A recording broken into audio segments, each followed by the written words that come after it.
Hello, everybody. This is Dr. Leo at LeTime. I'm at a NAHA conference. It's a holistic aromatherapy conference. Met a lot of aromatherapists, herbalists.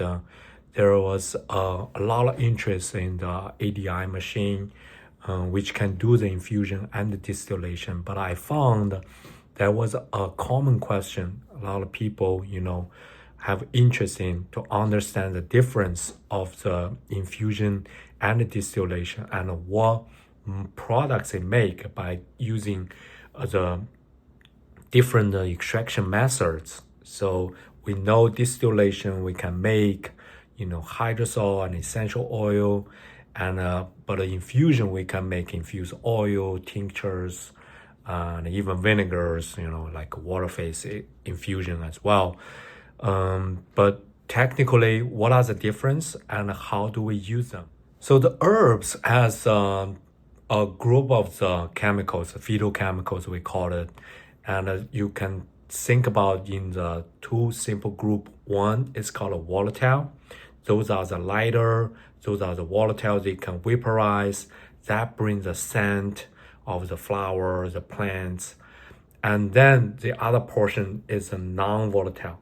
Non-volatile brings the flavor, the color, a lot of those heavy molecules.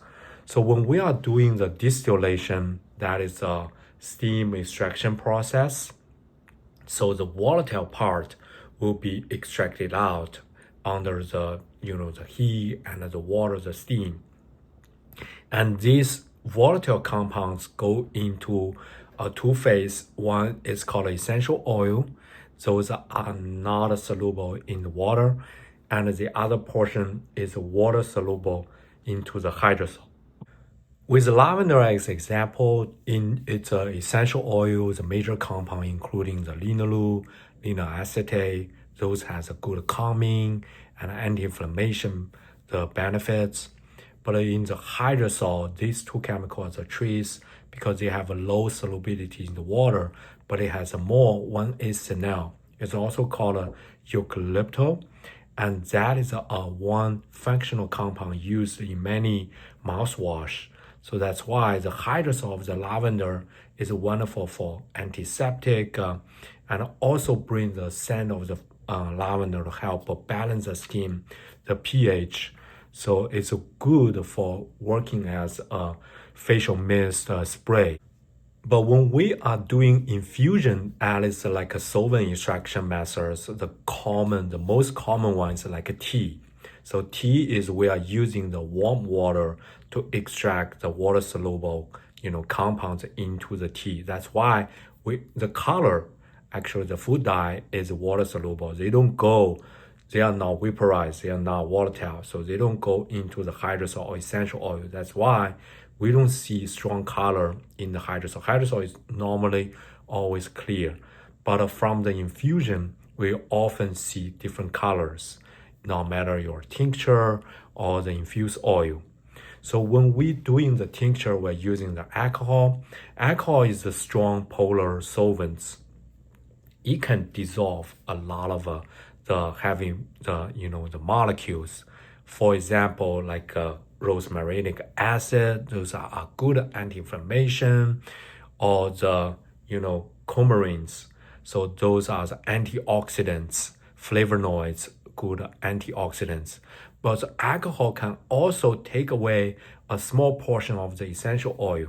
So that makes the tincture stronger compared with other infusions. But if we use oil, it can also take the lipid, soluble compounds. For example, the beta carotene, the kind of like vitamins, a lot of vitamins, and some of the phytosterols.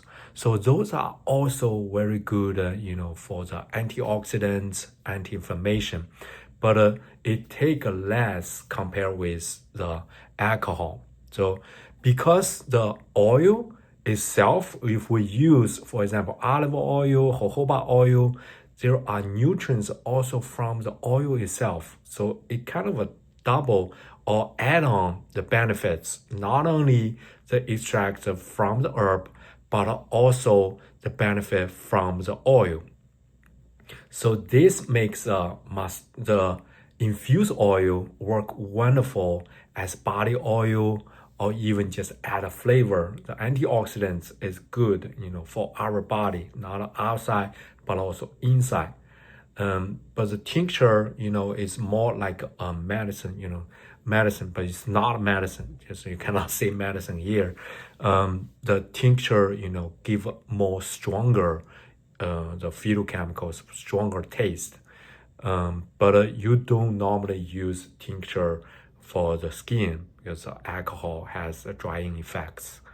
So in this video, in summary, I talk about the different extraction methods of the infusion and the distillation and the products we make are using for the different ways. So my question to you is what methods you're using for your extraction and how do you like them and how do you use them? If you think the video is helpful, like it, subscribe channel, become a member. This is Dr. Liu. See you next time.